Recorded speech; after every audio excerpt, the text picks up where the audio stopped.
republic for which it stands, one nation, indivisible, with liberty and justice for all. Thank you.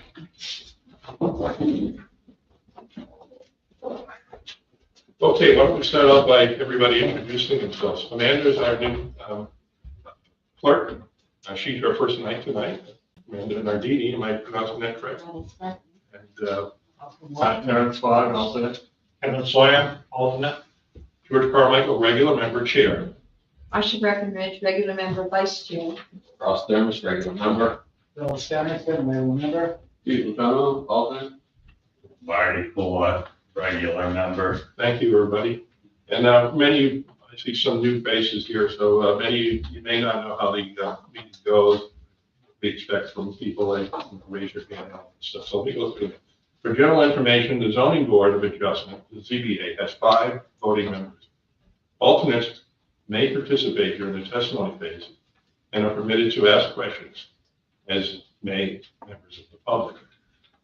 Anyone wishing to speak during the portions of the hearing open to the public comment must first be recognized by the chair to state their name and address for the record. Once the testimony phase is closed, only the 5 voting members will participate in the deliberations and decision-making process. If a regular member is absent or recuses themselves from the case, the chair will appoint an alternate to serve in their place. Are there any recusals tonight Yeah, I'm on first meeting. on the second case?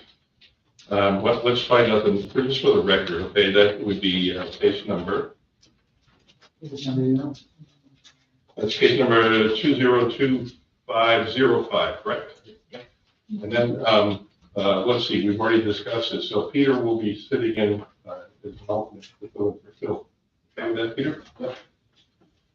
Okay. Clerk announces where the notice of the public hearings were posted. Notice of public hearing will post in the Minnehaha Letter Transcript, the Town of French website, and the French Town Hall. Thank you. Okay, case number 2025-04. A variance is requested from section 2 of the wetlands ordinance to permit a stone retaining wall to be built within 50 feet of the setback of 79 Analyte Road in New Hampshire, map 8, lot 15-1-1 in the residential agricultural district owned by Carmela and Kenyon Salem. Marsha Breckenridge will read section 2 of the wetland ordinance. Before you do, is Mr. Salem here? Yes. Okay. But yeah, just for clarification, this reads requested for to build a retaining wall, but for clarification, that retaining wall already exists, correct? It's to get to compliance. Okay, I just want to make sure that we read that into the statement. Marsha, section 2 of the wetlands ordinance. Okay. The Wetlands Conservation District is hereby determined to be all surface waters and wetlands as determined by the following criteria. The boundary of the wetland shall be determined by the criteria established in and defined by the Corps of Engineers Wetlands Delineation Manual, Technical Report Y-87-1, Environmental Laboratory, Department of the Army, 1987, and most current regional supplements, and the most current version of Field Indicators for Identifying Hydric Soils in New England, New England Interstate Water Pollution Control Commission. In addition, the Wetlands Conservation District includes a zone of minimal disturbance of 150 feet around all surface waters and a minimal distribution of 50 feet around all vegetated wetland greater than 3,000 square feet in area. In all cases where the Wetlands Conservation District is superimposed over another zoning district in the town of Rindge, that district whose regulations are the most restrictive shall apply. This definition is not intended to prevent any board from considering other reliable information regarding the location, boundary, or other information pertinent to wetlands. Thank you, Marsha. That was a line. I think you did it the last time too. We'll have to fix that. Okay, members sitting on this case will be myself, George Carmichael, Marsha Breckenridge, Phil Stennerson will be sitting on this, Marty Kula at the end, and Ross Thermos. The applicant, Mr. Salem, is that correct? Yes. You're up.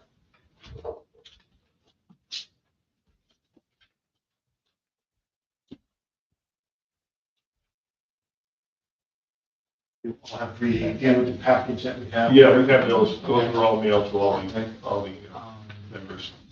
As you know, you read the package, this was not something I did knowing I was not in compliance. So I, in front of the board here to obviously admit that what I did was wrong, I want to make it right. The reason why I thought I could do what I did, was the culvert pipe coming from Cross Street to my property was completely about the property. So making it culvert came to Cross Street onto my land, and that's what created the wetlands. It was on my land, and there was a wood road already in place. My driveway is on top of the wood road, as survey indicates, when they surveyed the property to survive. I moved to the property in 2019 and improved the driveway. I put loam on top of the culvert pipe that the town drained on my property, but it was never done aesthetically, if you will, something I could mow, something that would have enough loam on top of that. And over the last 4 years, it was something I wanted to do, and I did it without getting approval, getting the variance, and it looks great, but it's not in compliance. So, Okay, thank you. Anybody have any questions? The board? How did you find out that it was not in compliance? I was contacted by the gentleman here. Email, yeah. Anybody else? Do you want to read that? Is that Concom? Well, I was going to have David speak to it Okay. in a minute. Yeah, I just want to make sure that we ask questions. If anybody has any questions of the applicant, Yeah, I'd like to speak if I could as well. go ahead. My name is Ken Case. I'm your zoning officer for the town. We got the complaint that he had gone over the 50-foot setback for wetlands.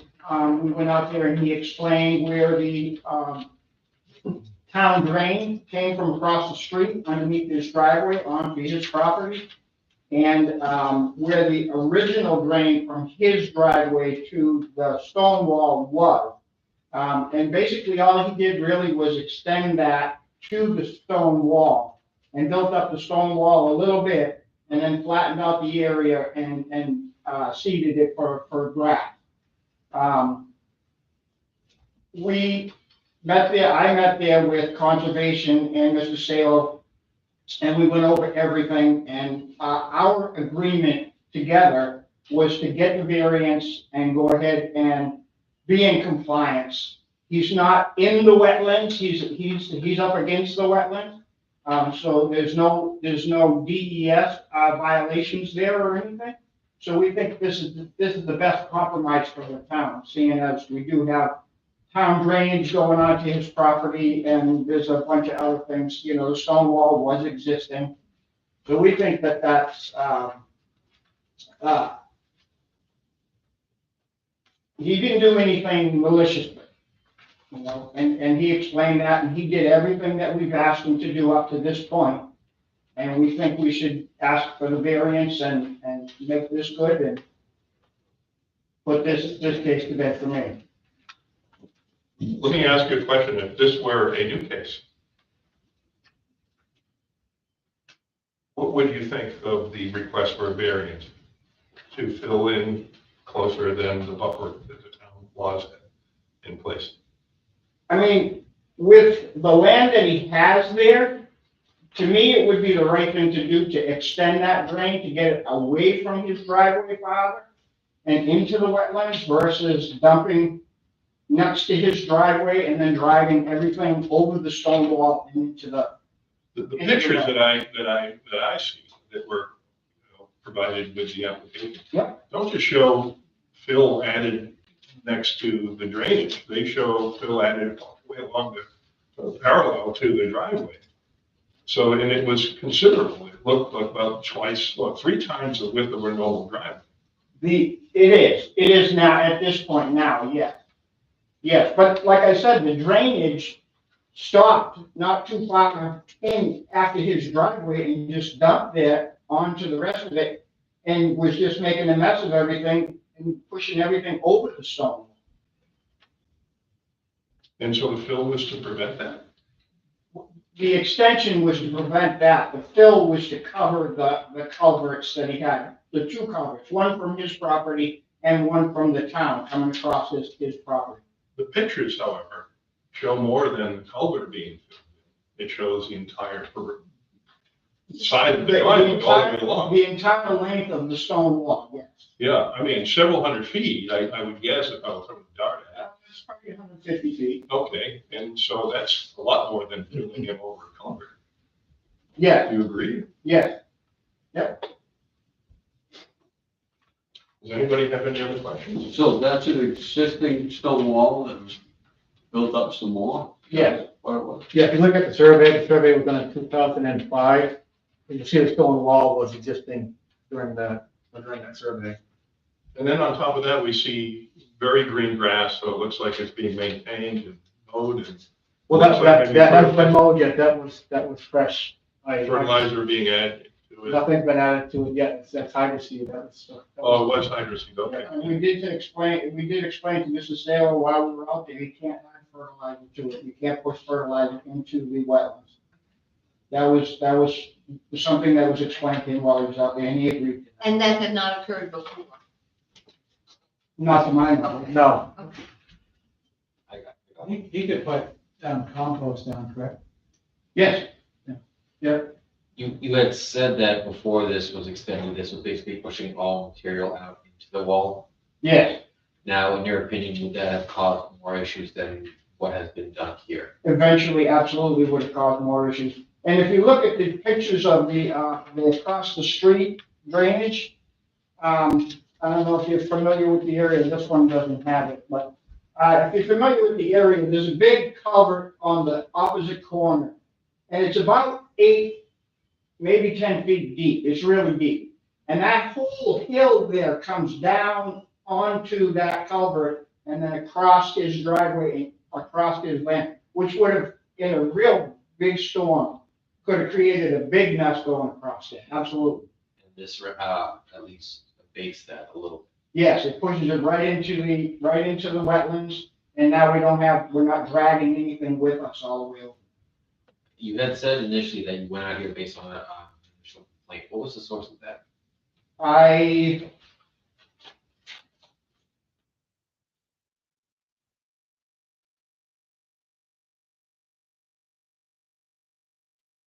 Someone in Concom.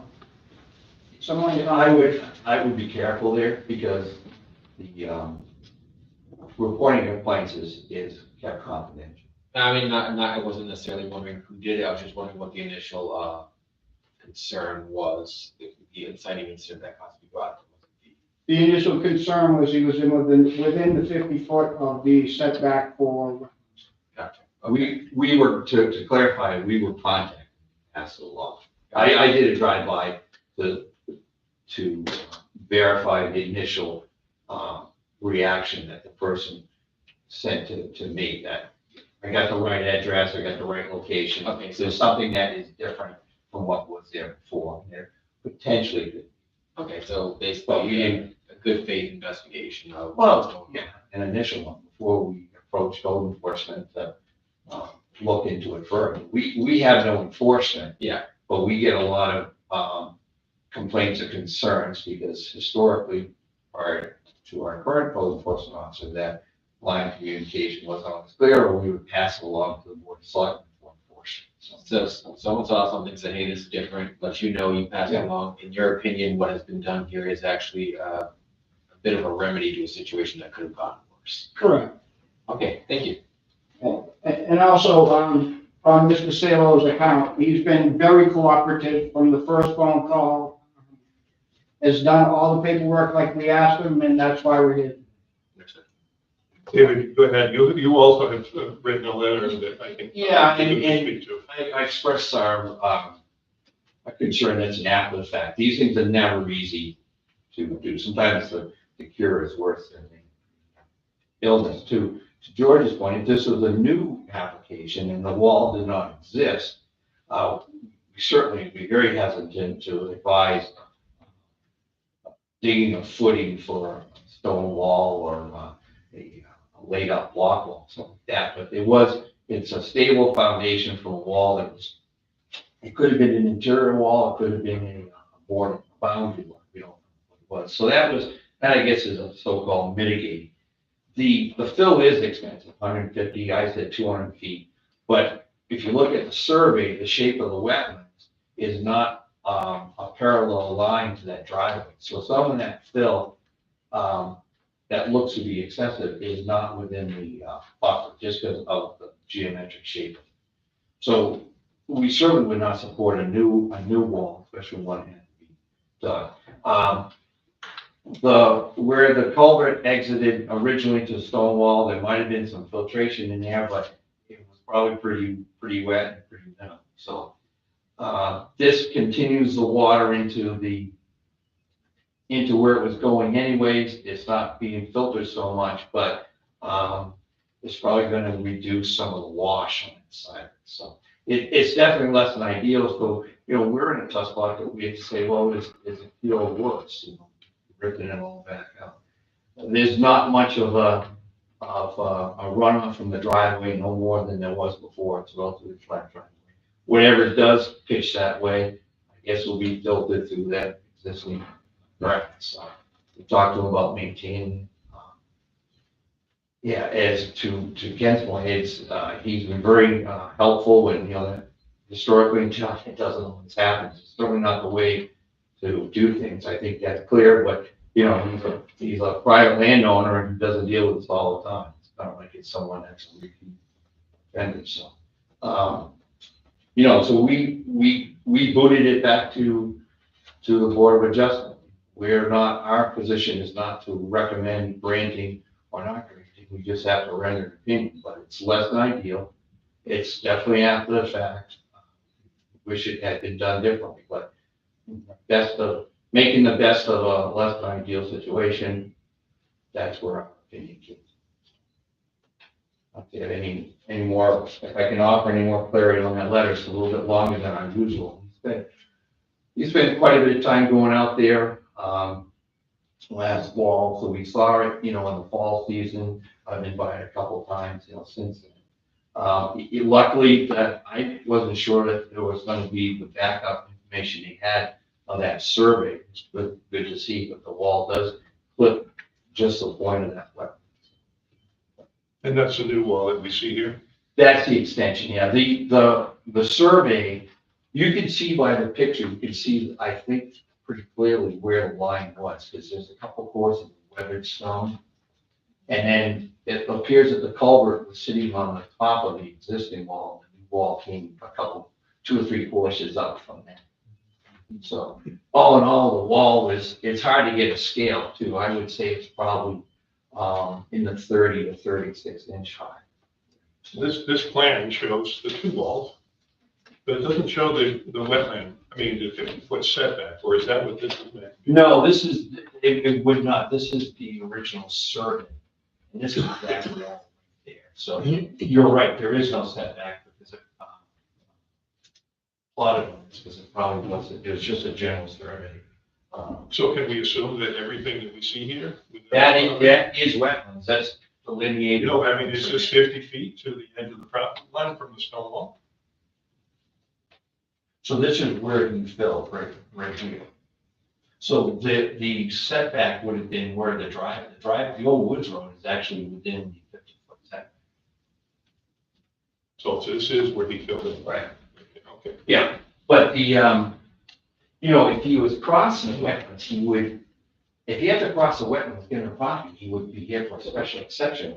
If the lower criteria, then he's 20 feet off his driveway and extend a stone wall, and now he's in the variance territory. Well, we should fix that, quite honestly. Well, it's not really, because the special exception is to allow access in a reasonable manner ahead of time, not after the fact. But the variance should have a higher criteria, because that's absolutely. But then we hear words that, to fix it is more Well, that's, The harm that's already been done. And so it puts the board in a really bad oh, light doesn't. when we read letters. And we made the point too, that no way should this be, thought of as a precedent from the commission or from the board. Why not? Why not? Everybody can go ahead and do that and, they accomplish. I mean, I just, Well, at some point, enforcement would have to be that you're gonna be subject to, fines, $275 a day, by the board of, why not here? If it had been egregious and it would have started, yeah. Because we've had other cases that have gone on for years that should have been at that point where someone hasn't complied or made it right, should be subject to fines, so. I have a question. I'm looking at being proactive in terms of not having this kind of thing happen again. And you're saying that you did not know that you needed to ask. Is that correct? Right, because the pipe was there, it was long, right? And it was really not mowable, so Okay. it was just grass. and- So I guess my question is, in terms of thinking in the future, whose responsibility is it to know about this? And how can the town, the board, how can this be prevented so that you would know? Was that the realtor's responsibility to tell you?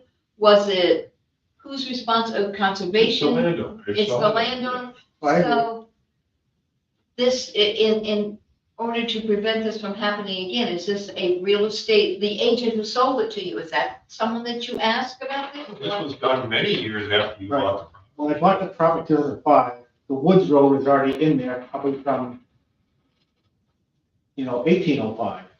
The Woods Road was there to a big piece of property. I heard it was the old town farm, for Ringe. And there's a lot of history on it, and the guy who sold me the property, without a realtor, I got to know the guy because I lived in the house below the piece of property I have now.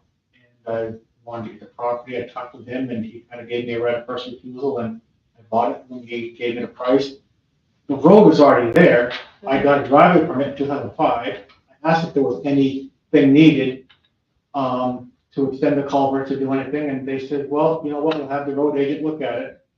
When I moved in 2020, that's when I got the check back on the $500 bond or the $200 bond, whatever it was. So a driveway permit was pulled in 2005. I didn't complete it until I moved in 2020.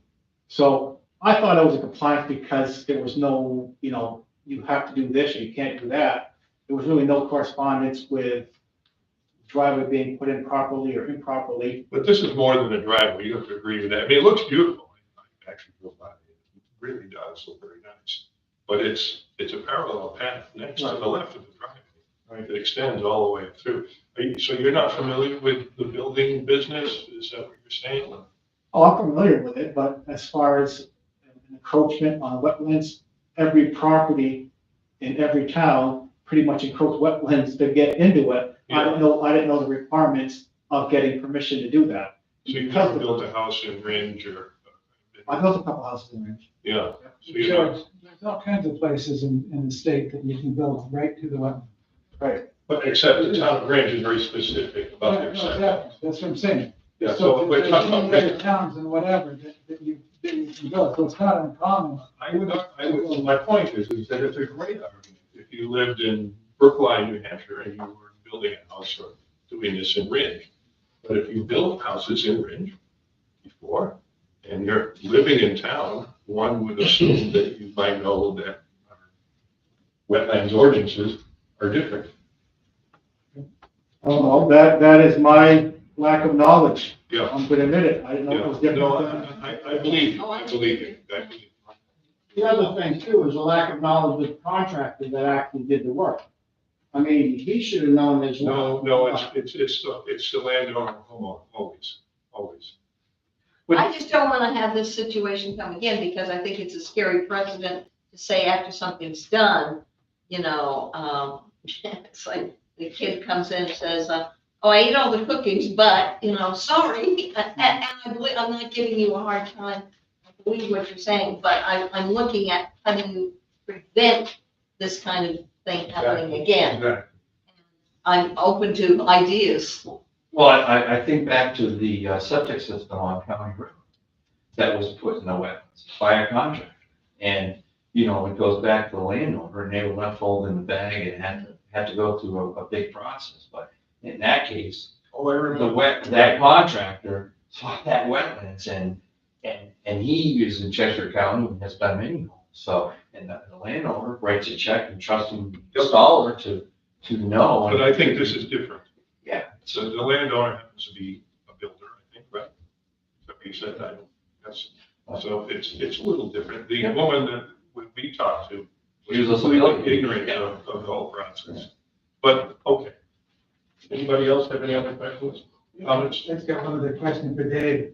Just reading the authority and purpose of the wetlands is that it's intended to protect the quality of water and wetland in the town of Ren. And your guys' estimation is the quality of the water and wetlands still preserved in that area?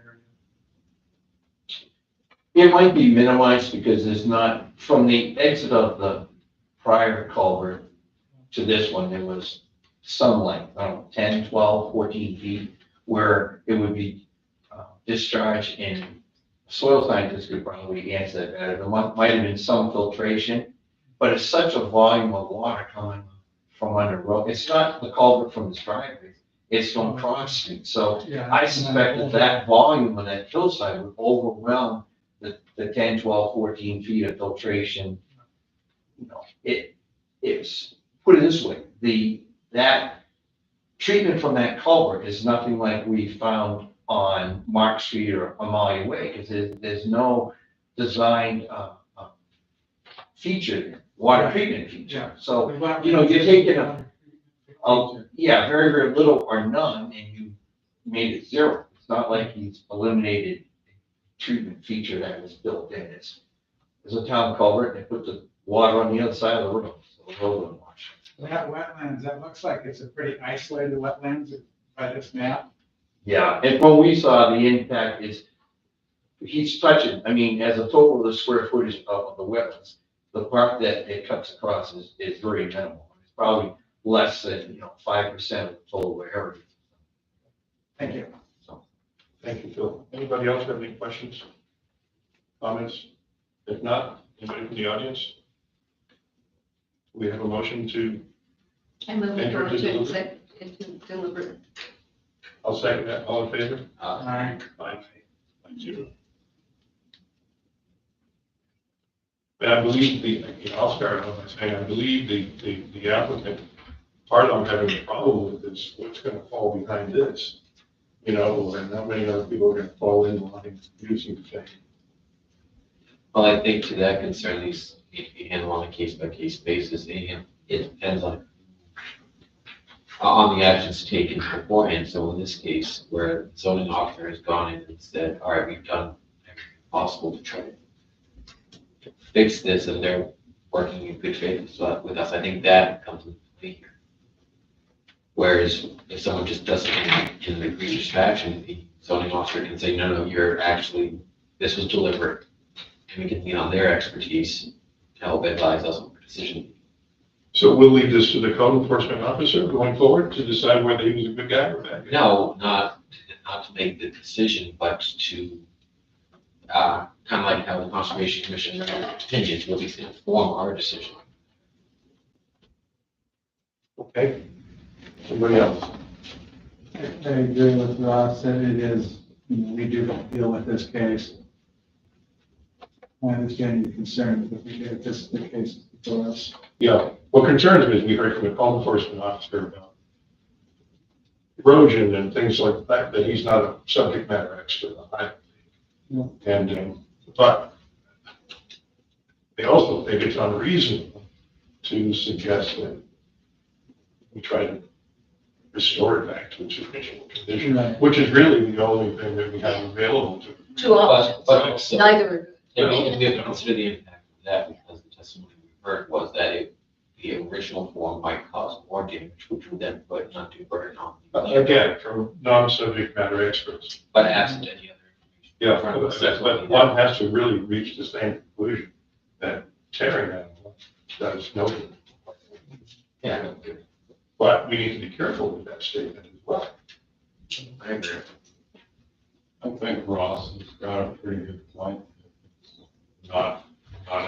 intentional. Okay, We got it. Cases like this. I think though, it's interesting that it might not have, I don't know if the road agent, when he said he went for the application in 2005. I'm surprised something like that wouldn't have popped up today. well, I don't think he did the work until, Yeah, but as part of the approval process, you get a permit for a road, and then you come in several years later, and you fill it in. So the road agent has no knowledge of that. So kind of, Mark, to your point, where would this question go? And if it doesn't weigh it anyway, it's up to us to make the judgment based on what's in front of us. Well, I agree. And what we've heard. Yeah, and of course, the big factor here is that we have two options, as Mark just said. And either one of them are good. So I think, It's worse, in my opinion. I agree. And I think, I don't want to make this sound like it's minimal, but yet at this point, I think, I'd like to make a motion that we approve it as written. I'll second that. All in favor? Aye. Aye. Okay, that sound fair to everybody? Yeah. 5-0. Thank you for coming in. I appreciate you stepping up and doing everything you do. I want to thank you guys for your consideration. Okay. We're gonna send you a letter. You'll see that come through here probably a couple of weeks by the time we sign it and all that. But basically, just putting it into the Cheshire County Registry, basically like that. So if the question ever comes up again, you've got something recorded that you can point to, okay? But you're good to go. Thank you very much.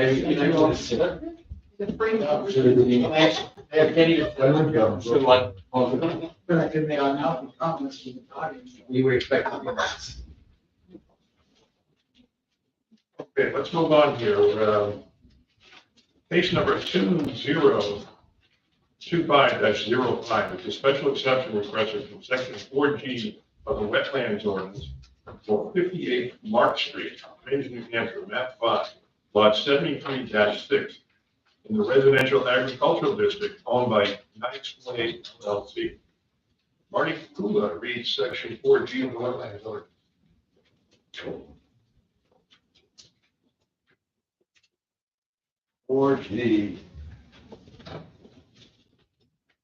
4G of section 4, streets, roads, access ways, and utilities, if essential to a permitted use of the land not within the Wetlands Conservation District. If so located and constructed as to minimize any detrimental impact of such uses upon the wetlands, and if approved by the state Wetlands Bureau after review by the Range Conservation Commission. This includes driveways to single-family houses and roads that are used exclusively to gain access to a property or facility. Such streets, roads, access ways, and driveways shall either be pervious or, if impervious, shall be constructed in such a way as to collect all surface water and divert it to an area or areas at least 50 feet distant from any vegetated wetland or 50 feet from any surface waters, using best management practices.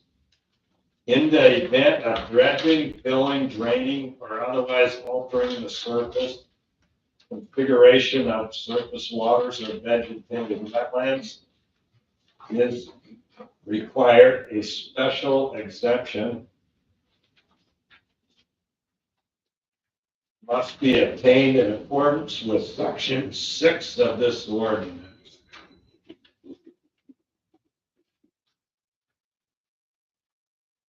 What do you think? Section 6 applies also, or just 1B? Well, I think it says it has to, it's part of section 6, but I hope it's not too long or you have to skim over it. The town realizes that in certain cases, access to property is impossible or intractable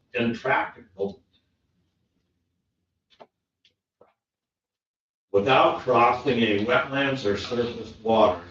In those cases, the town is willing to allow the dredging and filling of limited area solely for the purpose of such access as set forth in section 4G of this ordinance. This section 6 shall not be construed as to allow the dredging and filling of wetlands or surface waters for the purpose of constructing buildings, other structures, or parking areas, or for any purposes other than access, unless a variance is granted by the zoning board of adjustment.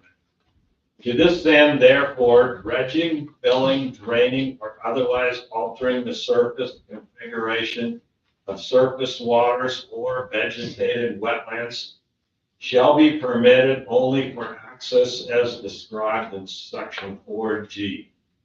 And only if a special exception is granted by the Board of Adjustment.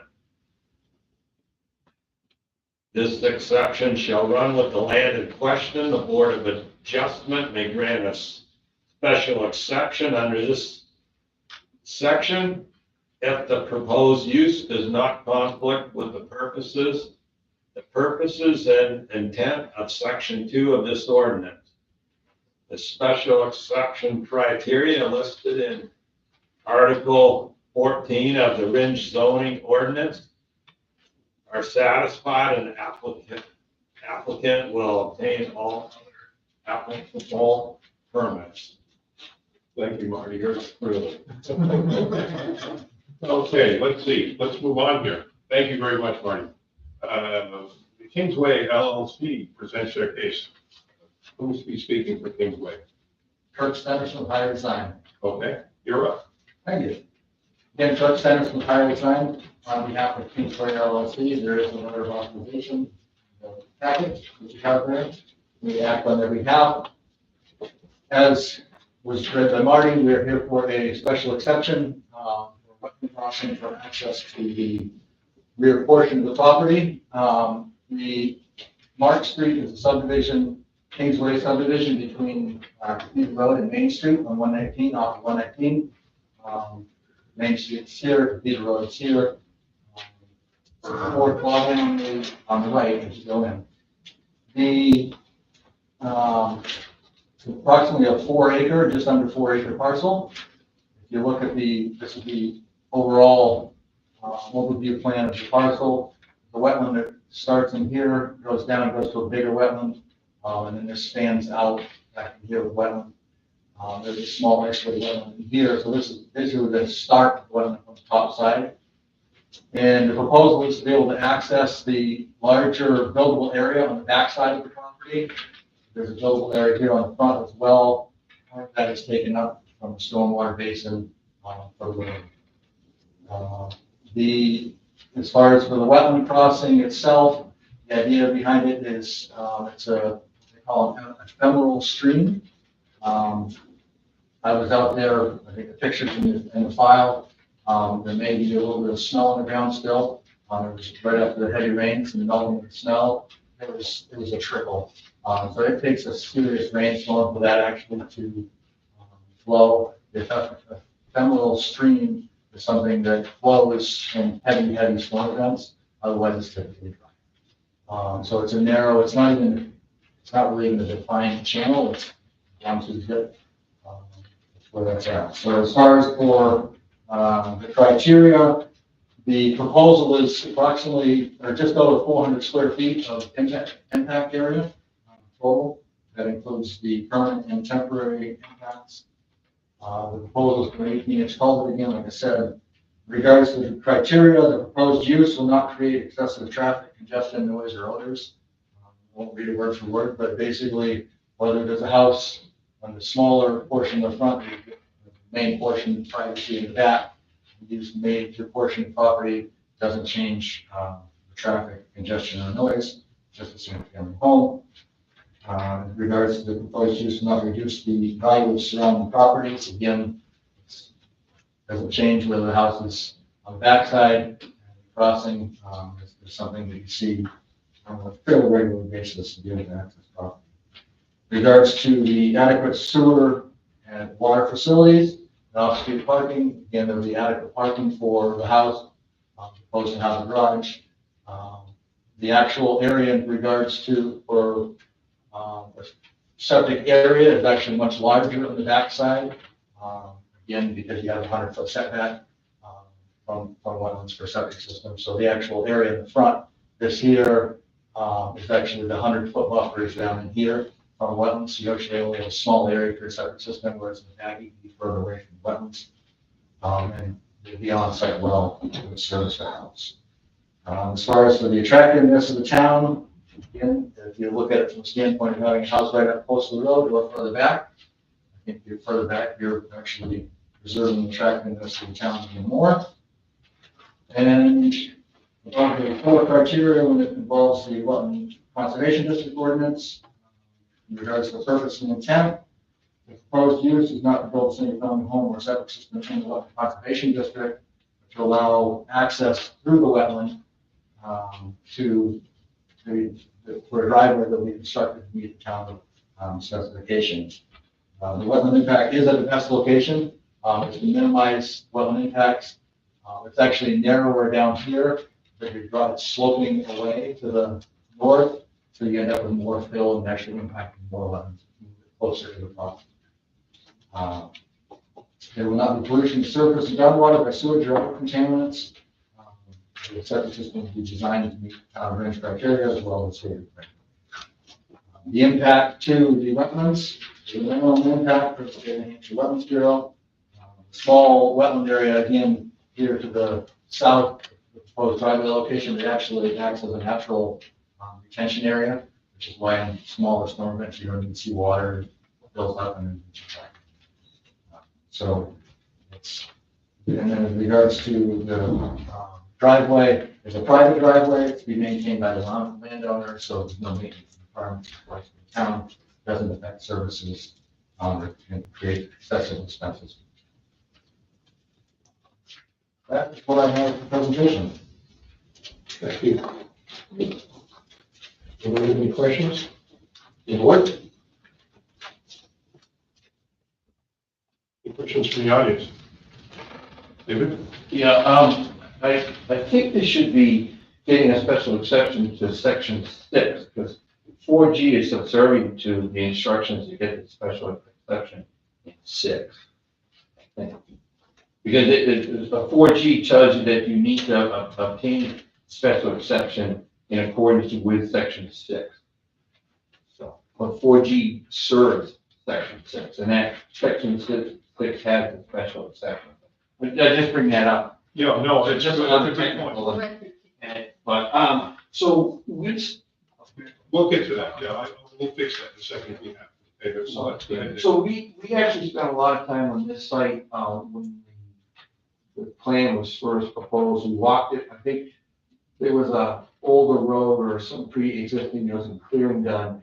And, this water treatment feature to the right of that lot, we walked, I think Richard and I were down there and it's like, is this where it's gonna go, Kurt? Is this where, it was pretty tight. So it was a little steeper to fit it in, to keep it out of the wetlands to the east and keep it off the road. So, that thing is near and dear to our heart. We've got a lot invested in that to get it in there without impacting, the wetlands. So anything that would get a house away from that, I would think would be to the advantage. And if the house was up front, I could see some encroachment in that, just in the normal use of the lawn and the upkeep and the traffic. So we like this because it gets it away from that. It does cross, like you might have read, it crosses at the narrowest point.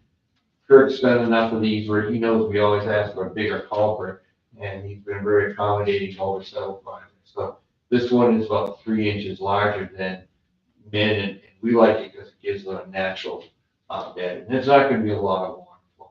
We like that natural bottom, so critters can creep and crawl through there, not just so. That's why we were positive about it. It's a better place to put the house as far as wetlands up front and that water feature in front. So Thank you. that's where we were talking. Okay, appreciate it. Anybody have any questions for David? Peanut gallery. I got a question for Bill, go ahead. You still didn't ask me this many questions. Bill, why don't you, for the record? Bill Sanderson, Land Range. So are you the one that's gonna go and bring the dirt and bottom of the culvert? Just curious. You got very long shovels. Kirk, you had something to say? Fill in naturally. Just as far as for the, whether it's section 6 or 4G, and I'm going from, but section 6, correct me if I'm wrong, outlines what the criteria are that you have to meet for a special For exception. section 4G tells you that you need a special exception for. 4G makes a reference to this, which we heard here.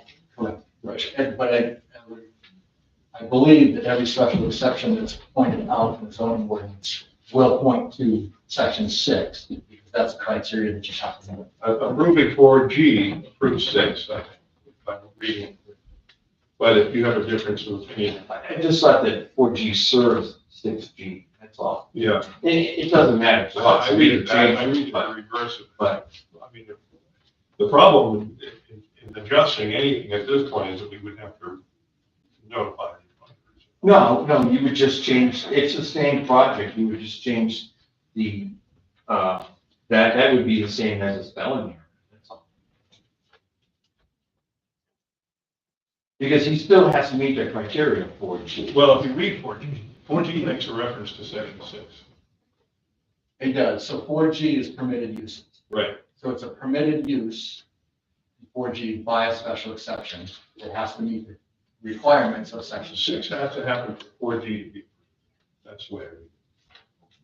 So I think we can leave it the way it is and not create any problems unless someone else has an issue with that. I think we're, That's the way I've seen it done in the past. I agree with you. I agree. The applications. So Doesn't change our thoughts on it at all. Yes.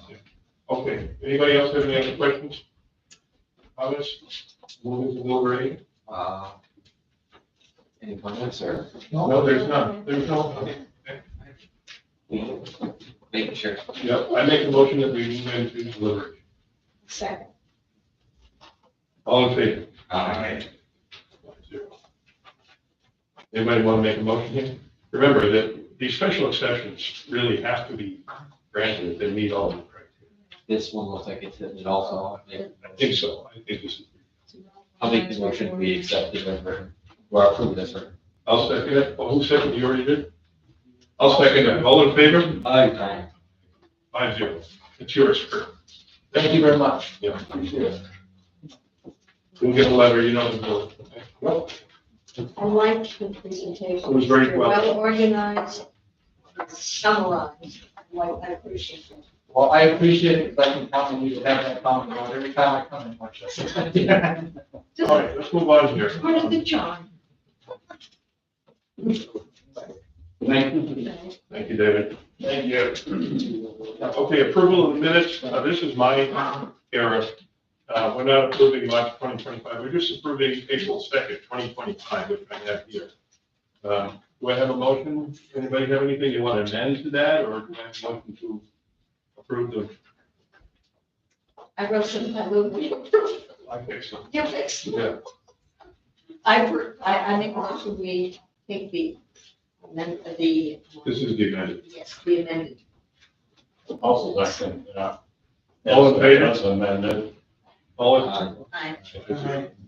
Yeah, the writing wasn't up in the last time. Exactly. Okay, Okay. and then let me just sign this and hand that over to you. Here's the window. Okay, and then, let's see, last thing here is, any other business that may come before the board? Okay, Just for the sake of clarity and to make sure everyone's on the same book, same page, pursuant to RSA 91A, the New Hampshire Right to Know Law, all these meetings are held in a public forum. All minutes are posted as the official record. Any other records that are created, such as recordings that are created by individuals with the town name, are not the official recordings.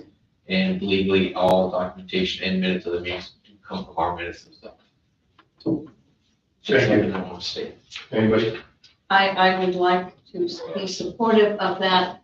I think the board takes has great respect for the openness of meetings to the public. It is posted in several places. People are welcome to come.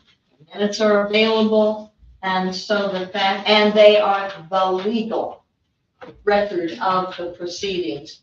So the fact that a video exists may be of interest to a particular person or group, but it is not meant to be the record, according to, again, the law. And it is very easy for anyone to come to these meetings. And they're posted several days in advance. So if your schedule prevented, or you needed babysitting or something like that, it is a very open situation, and I am very supportive of the way we are currently conducting the legal records of this by our written record, not by having a video be in any way the legal record, because that's not the law. And now that's not to say, people are not allowed to report it. The concern is that the recordings are being published under the town's name. The town's name is being used by an individual, which I think creates a dubious legal precedent, but I'm not a lawyer and I can speak to it. It's misinforming, at the very least. The last video that we see online, like whoever put that up, is suggesting that the chair of the zoning would force the board into not recording using the live stream, and that is far from the case. These discussions, whether or not to live stream or not, started back in November of last year. And we sought legal advice. And our legal advice was to have one copy of the record. And that record, per our rules of procedure, are the meeting minutes. And that's RSA 674-33. And so I want to be clear on that. I also don't appreciate when someone posts something online suggesting or providing false information to people who read it, using a platform that looks like it's an official town range posting, which it is not. It's just a hack job. Thank you. Okay. Motion to adjourn. Second. All in favor? Aye. 5-0. Okay, Marty made a motion. nice.